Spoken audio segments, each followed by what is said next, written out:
اللهم صل وسلم على محمد وعلى آله وصحبه أجمعين. نبتدي على بركة الله النهاردة. معانا أكلة سهلة ومش مكلفة، هنقول عليها كده أكلة آخر الشهر، مع الرغم من إنها فيها لحمة وهتكفي 5 أفراد وهتكلفك أقل من 50 جنيه. يلا بينا ندخل على الوصفة على طول ونبتدي في وصفتنا.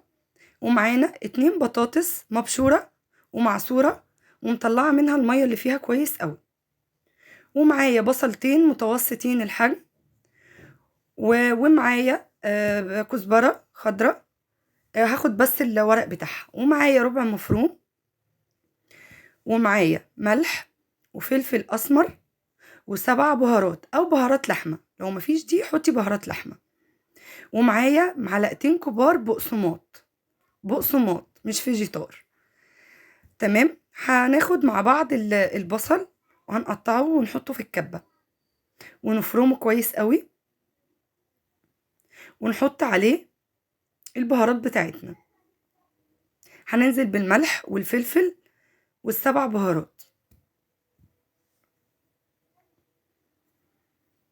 هننزل بيهم ما عدا البقسماط، وهنضرب في الكبة لحد ما البصل ينعم معانا خالص ويمتزج مع البهارات. وبعد ما ضربنا البصل كويس واتفرم جامد، هننزل عليه بالبطاطس اللي احنا قلنا بشرينها ومنزلين المية بتاعتها خالص، وهننزل عليه باللحمة المفرومة اللي هو قلنا ربع كيلو. هتعجبكم جدا الأكلة دي والله، جربوها على ضمانتي. وهننزل بالبقسماط، وهننزل بالكزبرة، وهنضربه في الكبة تاني لحد لما كل المكونات تمتزج مع بعضها. والمقصود من ان البقسماط يتحط هنا علشان يسمغ اللحمة وتمسك كلها ما تنزليش مية. تمام. هنا بعد خلاص ما ضربناها هنبتدي بقى هنشكلها.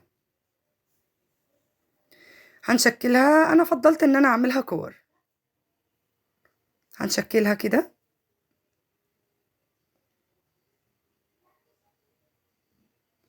هنخلص الكمية كلها وهنحطها في التلاجة ترتاح شوية. لو انت محتاجة تعمليها صوابع اعمليها، محتاجة تعمليها كور اعمليها زي ما انت يعني حابة. بعد ما اخلص الكمية كلها هدخلها التلاجة ترتاح شوية. لو وصلتي لحد هنا اعملي لي لايك للفيديو شير، ولو بتتابعيني لأول مرة اشتركي في القناة وفعلي الجرس عشان يجيلك كل جديد. هنخش هنا على الصلصة. بصلاية متوسطة قطعتها، ونص كيلو طماطم ضربته في الخلاط، وهنعمل الصلصة بتاعت الكفتة. نزلنا بزيت ونزلنا بالبصل وهنشوحه كده، يعني مش لحد ما يصفر، يعني لحد ما يدبل معايا خالص. وهنا عندي الزيت بعد ما طلعت الكفتة من التلاجة، ما قعدتهاش حوالي 5 دقايق في التلاجة يا دوب بس ترتاح.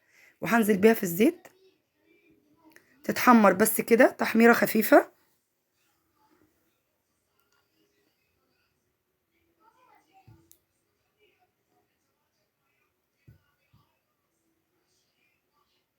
هحمر الكمية.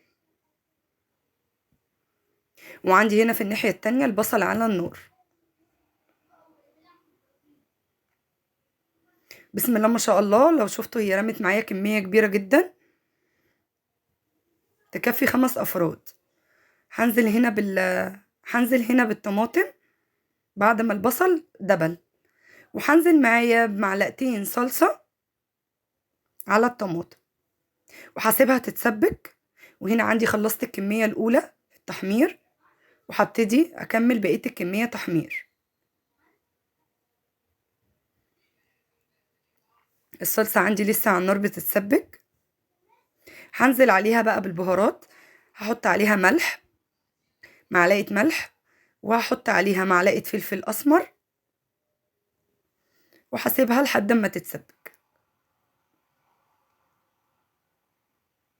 هنا عندي الكفتة دي كانت آخر كمية. هنا بعد ما حمرت الكفتة اديتها تحميرة بسيطة، بس الكفتة ولا فكت عندي ولا أي حاجة خالص، علشان احنا اديناها مكونات مظبوطة جدا، وكمان البقسماط. وهنا عندي مية على النار بملح وزيت علشان أسقط فيها المكرونة. الصلصة عندي هنا خلاص اتسبكت. هنزل عليها بكوباية مية علشان خاطر الصوص بتاع الطماطم يبقى خفيف معايا كده واعرف اكله مع المكرونة.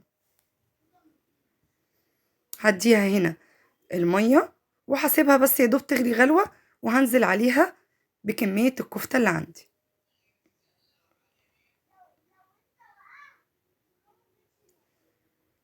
بس بعد كده هسيبها بس شوية يا دوب كده تتشرب من الطماطم، حاجة بسيطة، ممكن حوالي 3 دقايق او حاجة.